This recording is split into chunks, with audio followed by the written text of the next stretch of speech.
দর্শক এই নিয়ে আরো জানাতে হাইকোর্টের প্রাঙ্গণ থেকে যুক্ত হচ্ছেন সহকর্মী সাবরিনা মজুমদার।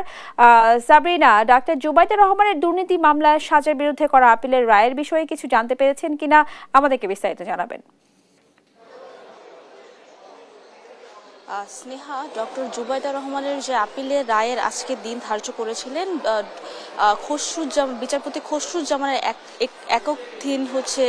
হাইকোর্ট বেঞ্চ, আজকে হচ্ছে 2টার দিকে হচ্ছে জানা গেছে যে আজকে হচ্ছে রায় হবে হচ্ছে 2টার দিকে। এছাড়া এই গত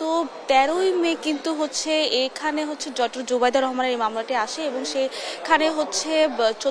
14ই মে হচ্ছে 13ই মে হচ্ছে তাকে 587 দিনের যে বিলম্ব মার্জনা করা হয় এবং পরবর্তীতে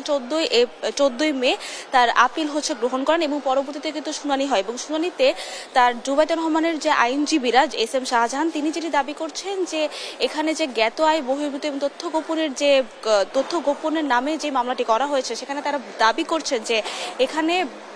ডক্টর জুবাইদা রহমানের কোনো ধরনের অবৈধ সম্পদ নেই এবং যে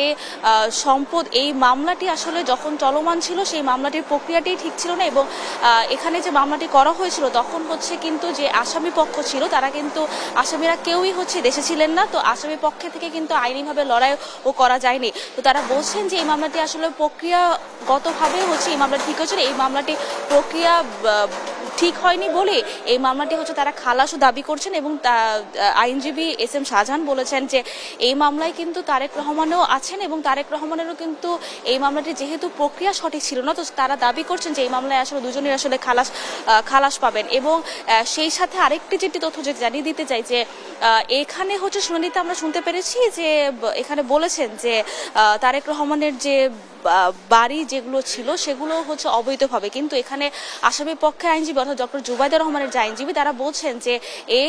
দুটো সেনানিবাসের যে বাড়িটি এবং গুলশানের যে বাড়িটি সেই দুটো বাড়ি হচ্ছে সরকার তাকে দেওয়া ছিল সেনা সমর্থিত সরকারের সময় এবং পরবর্তীতে শেষ দিন যে শুনানি হয় সেই শেষ দিনের শুনানির দিন আসামি পক্ষের আইনজীবী এস.এম. শাহজাহান একটি চ্যালেঞ্জ ছুড়ে দেন যে এই যে আওয়ামী লীগের শাসনামলে যদি তারেক রহমান এবং জুবাইদা রহমানের যদি কোনো অবৈধ সম্পদ হচ্ছে তারা দেখাতে পারেন তাহলে হচ্ছে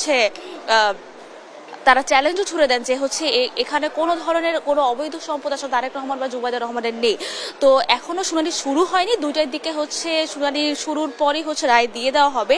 তো এখন এই ছিল সর্বশেষ খবর হাইকোর্ট থেকে ডক্টর জুবাইদা রহমানের সাজার বিরুদ্ধে আপিলের রায় নিয়ে। স্নেহা।